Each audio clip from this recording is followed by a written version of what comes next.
North Carolina is a battleground state. That's something we know, but it has been made even more obvious this week as Vice President Pence came here to Piedmont Triad International Airport. The Speedway has been operating, holding races that have brought in over 2,000 people. This temporary restraining order was brought on by the North Carolina Department of Health and Human Services. I saw people when they were leaving with tears in their eyes. Some people so visibly upset they had to stop and just hug those who they came with. And these winds and rains have been nothing if not consistent over the past few hours. But I think the best news for Morehead City right now is the fact that you can see behind me. We still have power. It seems like both campaigns are coming out of last night feeling positive. The Trump campaign is declaring victory on Twitter.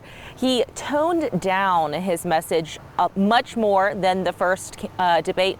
He didn't attack Joe Biden as much. He stayed on topic. When they went into the house, they found the woman also dead.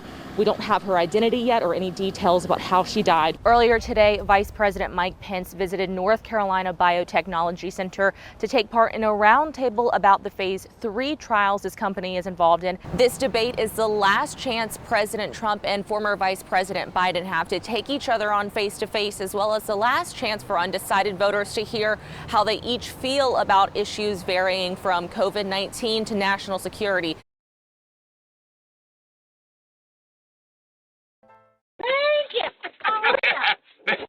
When Roland Farabee Jr. rolls up to homes, the residents of Jamesford Meadows know what they're getting. He is just always smiling. He loves kids. He always honks at them. He loves dogs. He leaves a milk bone on every package.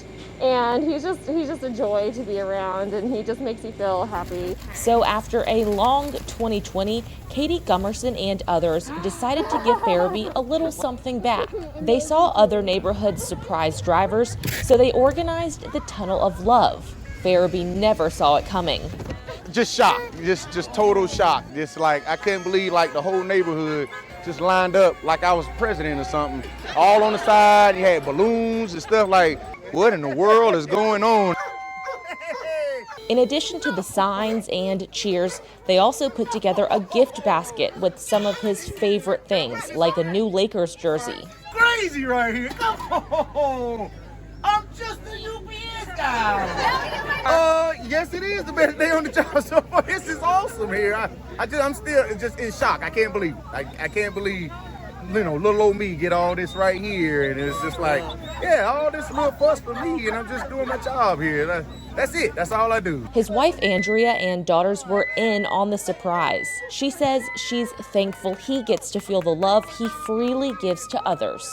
Because he loves what he does. He's like this all the time. So I'm truly happy for him. Enough is enough! It was an emotional day in Rayford, North Carolina, as George Floyd's family invited the world into a service honoring his life. But as it is all over the world, the focus was on his death. I've seen what's going on in this country, and though my family has been saddened by the news, this is just an allergic reaction to an ongoing issue in the United States. Just like the coronavirus, police brutality has yet to find a cure. Those emotions were put to words as speakers talked passionately of change.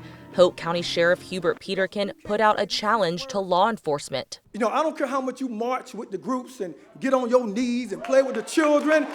It don't mean nothing if you can't say these 6 words.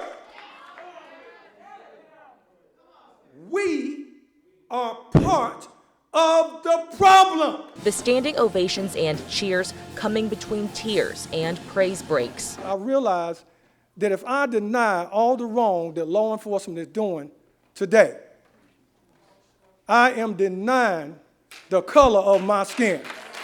While they spoke of anger, they also spoke of hope. Because on that day, a fire of civil rights was relit in this nation. It began to burn within the hearts and souls of every black American, whether we were in the country, whether we were in cities, whether we were on the East Coast or West Coast. Something in our nation began to happen. Because even though Floyd's is not the first death of a black man by a police officer, Reverend Stackhouse says something was different about that day. I saw protests had started, and when the camera zoomed in, I saw there were as many white faces and as many Hispanic faces as there were black faces. We were all coming together in unity for humanity, and I looked and I saw God's hand.